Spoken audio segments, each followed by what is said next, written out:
حضرت سیدنا عمر فاروق اعظم رضی اللہ تعالیٰ عنہ صرف 10 سال تک وہ خلیفہ رہے، لیکن 10 سال کے اندر انہوں نے آدھی دنیا میں اسلام کا فریرہ لہرا دیا۔ یار 10 سال تو اللہ نے ہمیں بھی عطا کیے، ہم نے 10 سالوں میں کیا کیا؟ دیکھو صحابہ کرام جب دنیا سے جاتے تھے نا، بڑے بڑے کارنامے چھوڑ کر کے جاتے، بڑی بڑی خدمتیں چھوڑ کر کے جاتے تھے۔ ہم کیا چھوڑ کر کے جائیں گے؟ یہ اولاد جو نالائق ہے، بینک بیلنس، جائیداد پراپرٹیاں، زمین، سونے چاندی، کہ ہمارے مرنے کے بعد اس کے بٹوارے کے لیے ہمارے بچے ایک دوسرے کے دشمن ہو جائیں۔ یہ پڑھے لکھے بچے، یہ تربیت یافتہ بچے ہمارا نام روشن کریں گے، بینک بیلنس، جائیداد پراپرٹیاں ہمارا نام روشن نہیں کریں گے۔ اصل مسئلہ یہ ہے بھائی کہ ہم کوانٹٹی آف لائف جینا چاہتے ہیں، کوالٹی آف لائف جینا ہی نہیں چاہتے ہیں۔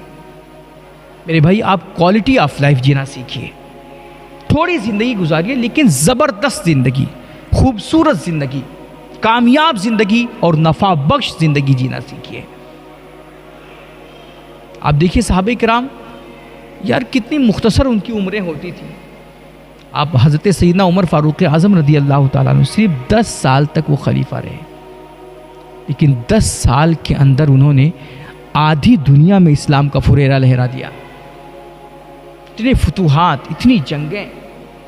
اور اتنی کامیابیاں انہوں نے بٹوری۔ یار 10 سال تو اللہ نے ہمیں بھی عطا کیے، ہم نے 10 سالوں میں کیا کیا؟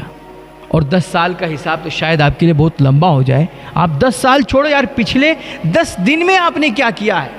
اپنی نبی کی امت کے لیے، اللہ کے دین کے لیے، انسانیت کے لیے، اللہ کی مخلوق کے لیے؟ آپ نے کوئی ایسا کام کیا ہے کہ جس سے انسانیت فائدہ حاصل کر سکے؟ اور چھوڑو آپ نے کیا کہ نہیں کیا، کم سے کم پچھلے 10 گھنٹے جو گزرے ہیں، ان 10 گھنٹوں میں کیا آپ نے ایک دفعہ اللہ سے یہ دعا کی کہ اللہ تیرے دین کے لیے، تیری مخلوق کے لیے، تیرے نبی کی شریعت کے لیے کوئی چھوٹا موٹا کام جو میرے لائق ہو، میرے مالک وہ کام میرے حصے میں بھی ڈال دے، مجھے اپنے نبی کی، دین کی اور شریعت کی اور انسانیت کی خدمت کی توفیق دے۔ ایک دفعہ دعا ہی کم سے کم کیے ہو آپ۔ مسئلہ یہ ہے کہ ہمارے اندر وہ فکر ہی نہیں، وہ تڑپ ہی نہیں، بس آئے دنیا میں اپنا کمائے کھائے زندگی گزار کر کے چلے گئے۔ ہم زندگی گزارتے ہیں، نہ اپنی زندگی بنانے کی کوشش کرتے ہیں، نہ سامنے والے کی زندگی بنانے کی کوشش کرتے ہیں۔ بہت زیادہ فکر ہے۔ دیکھو صحابہ کرام جب دنیا سے جاتے تھے نا،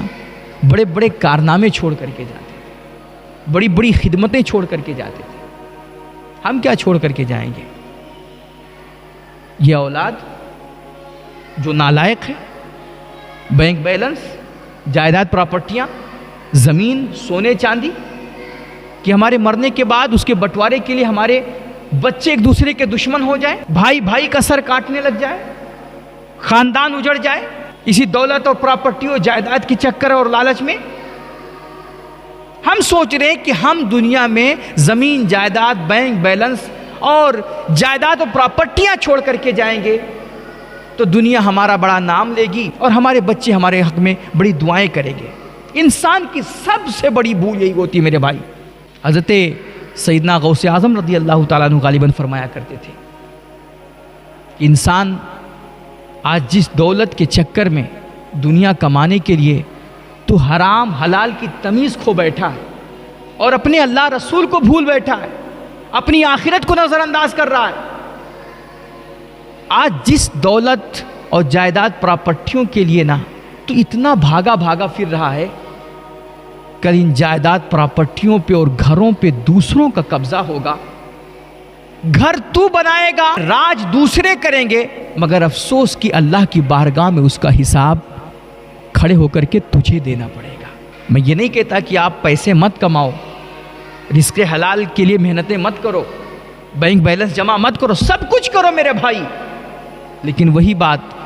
کہ رزق کے چکر میں اپنے رازق کو مت بھول جاؤ، دنیا بنانے کے چکر میں اپنی آخرت کو نظر انداز مت کرو۔ اور اس دنیا میں اگر آئے ہو اور اگر آج اللہ رب العزت نے آپ کو وقت دیا ہے، آپ کے پاس ٹائم ہے، تو خدا را اس وقت کی قدر کرو۔ یہ وقت آپ کا ہے، اس کو آپ چاہو سونا بنا لو یا پھر آپ چاہو تو اس کو سونے میں گزار دو، آپ کی مرضی ہے۔ لیکن یہ کہ آپ کو سوچنا پڑے گا، آپ اگر اپنی نیک نامی چاہتے ہو، دنیا آخرت میں عزت چاہتے ہو، سرخروئی چاہتے ہو، تو آپ کو ایک دفعہ یہ سوچنا پڑے گا کہ آپ اس دنیا میں چھوڑ کر کے کیا جا رہے ہو۔ صرف دولت، صرف بنگلے، صرف جائیداد پراپرٹی اور نالائق اولاد؟ ہمارے نبی علیہ الصلوۃ والتسلیم کی وہ حدیث پاک کہ انسان جب مر جاتا ہے، دنیا سے چلا جاتا ہے، تو اس کے سارے اعمال منقطع ہو جاتے ہیں۔ اب وہ نہ نماز پڑھ سکتا، نہ روزہ رکھ سکتا، نہ قرآن کی تلاوت کر سکتا، نہ اور کوئی نیکی اور اچھائی کر سکتا، کوئی عبادت نہیں کر سکتا۔ تو اب اس کا کوئی بھی عمل اس کے کام نہیں آئے گا۔ ہاں، اگر وہ دنیا میں انسانیت کی بھلائی کے لیے کوئی کام کر کے جا رہا ہے،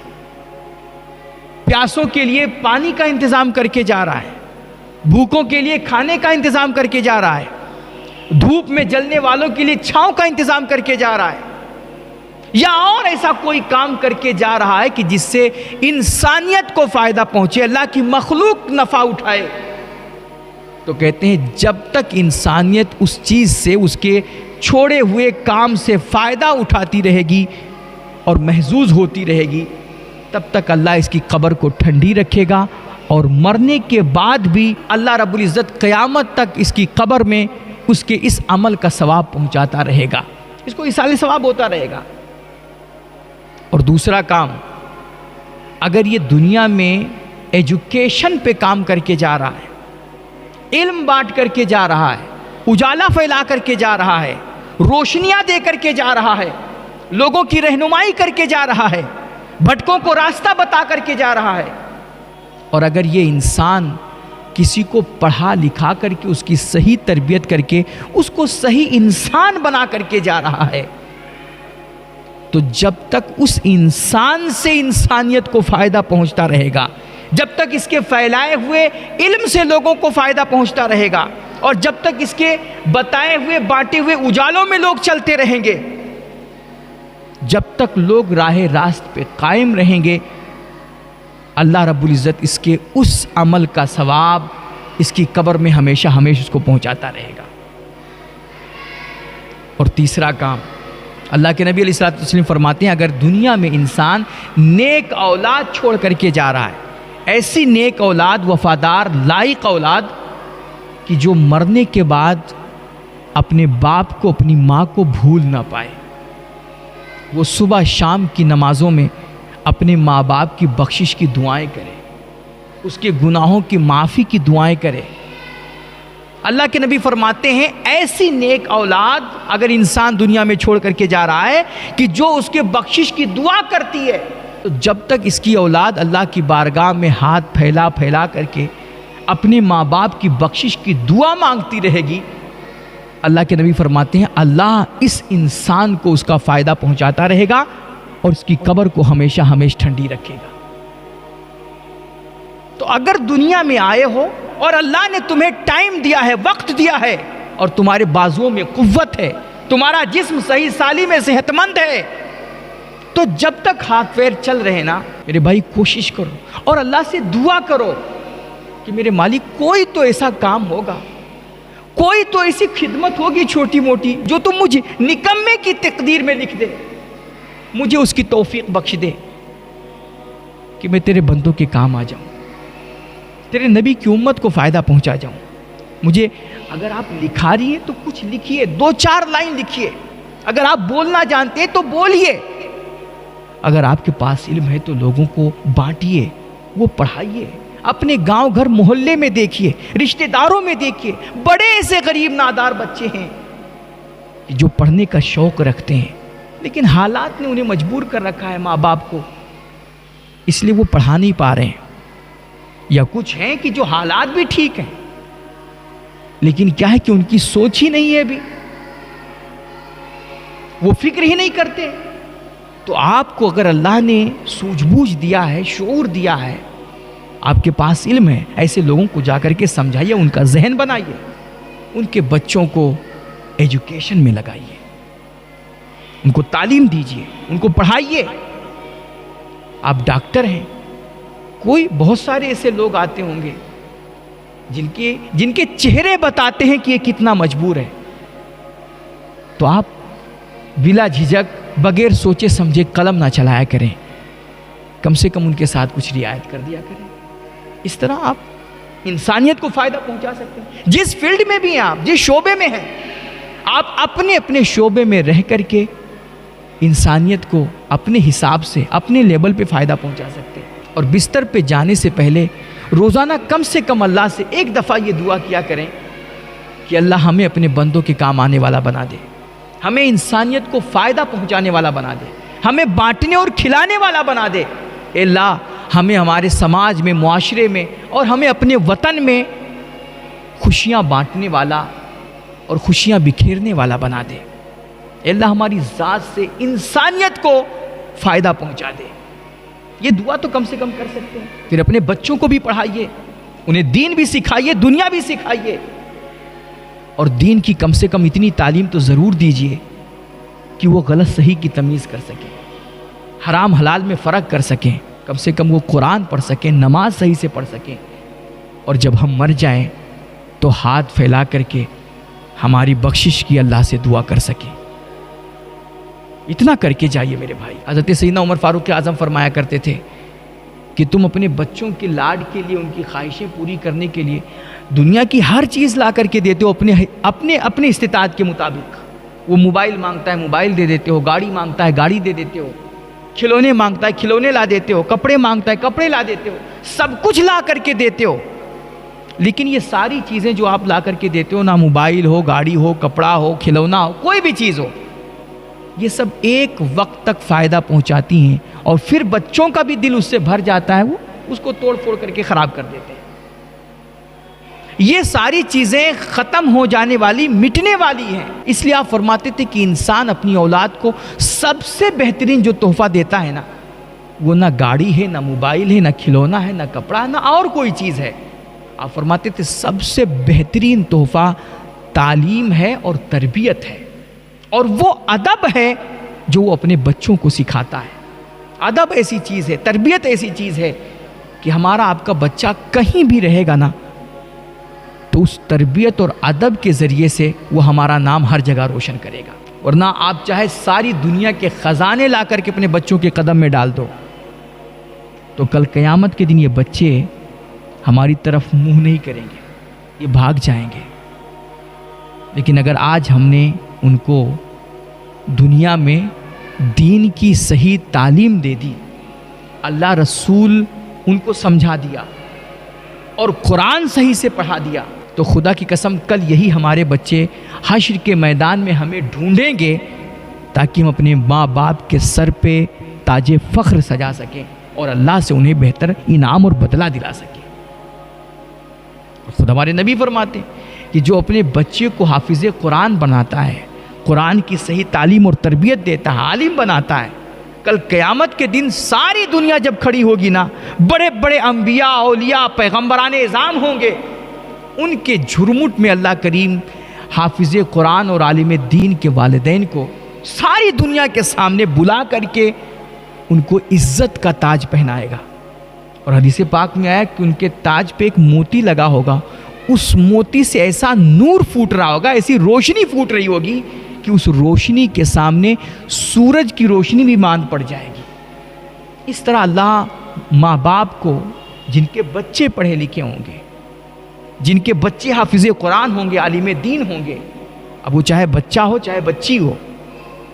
اگر ہم اس کو قابل انسان بنا کر کے جا رہے ہیں تو ہم دنیا میں بھی سرخرو رہیں گے انشاءاللہ، اور کل قیامت کے دن ساری دنیا کے سامنے اللہ اس طرح ہمیں عزتوں سے نوازے گا۔ آج ہماری آپ کی سوچ ہے کہ بھیا گھر میں لڑکیاں ہوئی ہیں تو چلو دنیا بھر کی اسکیمیں چل رہی ہیں، LIC جمع کروا دو، شیو کنیا میں کچھ کھاتے کھلوا دو، اور یہ اتنا بینک بیلنس کر دو تاکہ کل ہماری بچی جب بڑی ہوگی، اس کی شادی کا وقت آئے گا تو ایک بیگ ہمیں 10-15 لاکھ روپیہ مل جائے گا، اور اس طرح آسانی کے ساتھ ہم اس کی شادی کر دیں گے۔ یعنی جہیز، جیسے گھر میں بچی پیدا ہوتی نا، ہماری سوچ جہیز جمع کرنے کی بن جاتی ہے۔ لیکن ہم کبھی نہیں سوچتے ہیں کہ یار یہ ہماری بچی آج اگر گھر میں پیدا ہوئی ہے، یہ اللہ کی رحمت آئی ہے، تو یار اس کی تعلیم و تربیت کا بہتر انتظام کیا جائے، اس کو صحیح سے اعلیٰ ایجوکیشن دیا جائے، اس کو قرآن حدیث سمجھایا جائے، اس کو اللہ رسول سکھایا جائے، اور اس بچی کی بہترین تربیت کر کے اس کو اس قابل بنا دیا جائے نا کہ ہماری بچی کو اپنے گھر کا بہو بنانے کے لیے لوگ مجبور ہو کر کے میرے پاس رشتے لے کر کے آئے۔ یہ ہم سوچتے ہی نہیں ہیں۔ ہم 15 لاکھ روپیہ جہیز کے لیے جمع کر لیں گے، لیکن 2 لاکھ روپیہ اس کی تعلیم و تربیت پہ خرچ کرنا گوارا نہیں کریں گے۔ 500 روپیہ مہینے کی فیس کے لیے اگر بول دیا جائے کہ آپ بہترین تعلیم ملے گی آپ کے بچی کو، 500 روپے فیس لگے گا، تو پھر ایسا لگتا ہے کتنا بوجھ ہم نے ڈال دیا۔ اور بہت سارے لوگ یہی سب مجبوری بیان کر کے بچیوں کو تعلیم سے محروم کر دیتے ہیں۔ لیکن یاد رکھو بھائی، دنیا میں ہر پیدا ہونے والا بچہ وہ اپنے ساتھ یہ حق لے کر کے پیدا ہوتا ہے کہ اس کو تعلیم دی جائے، اس کی بہترین تربیت کی جائے۔ لیکن ہم مجبوری بتا کر کے، جھوٹا بہانہ کر کے ان کو وہ تعلیم نہیں دیتے ہیں جو اصل میں ان کو دینا چاہیے۔ اس طرح ہم اپنے بچوں کو خود ان کے حق سے محروم کر دیتے ہیں۔ اور یاد رکھو، اگر نمازوں میں آپ نے کمی کی، عبادتوں میں آپ نے کمی کی، اللہ غفور و رحیم ہے، وہ معاف کر دے گا ایک دفعہ۔ لیکن اگر آپ نے کسی کا حق مارا ہے نا میرے بھائی، تو جب تک وہ صاحب حق آپ کو معاف نہیں کرے گا، اللہ آپ کو کبھی کسی بھی صورت میں معاف نہیں کرے گا۔ اس لیے اللہ کے واسطے اپنے بچوں کو تعلیم کے حق سے محروم نہ کرو، ان کو پڑھاؤ، آدھی روٹی کھاؤ، لیکن اپنے بہو بیٹیوں کو اور اپنے بچوں کو بہترین طریقے سے پڑھاؤ، ان کی صحیح تربیت کرو۔ تو زندگی اگر اللہ رب العزت نے آپ کو دی ہے تو آپ ان کاموں پہ فوکس کیجئے، محنت کیجئے، مزدوری کیجئے، پسینہ بہائیے، اور اس طرح پیسے کما کر کے ان پیسوں کا صحیح استعمال کیجئے۔ اپنے آپ کو بیجا خواہشات سے بچائیے اور اپنے پیسے وہاں خرچ کیجئے جہاں پہ خرچ کرنے کا حق ہے۔ اس طرح آپ کی بھی زندگی سنورے گی، آپ کی نسلوں کی بھی زندگی سنورے گی، اور آپ دنیا میں بھی سرخرو ہوں گے، اور انشاءاللہ کل قیامت میں تو آپ سرخرو ہی ہوں گے۔ یہ پڑھے لکھے بچے، یہ تربیت یافتہ بچے ہمارا نام روشن کریں گے، بینک بیلنس، جائیداد، پراپرٹیاں ہمارا نام روشن نہیں کریں گی۔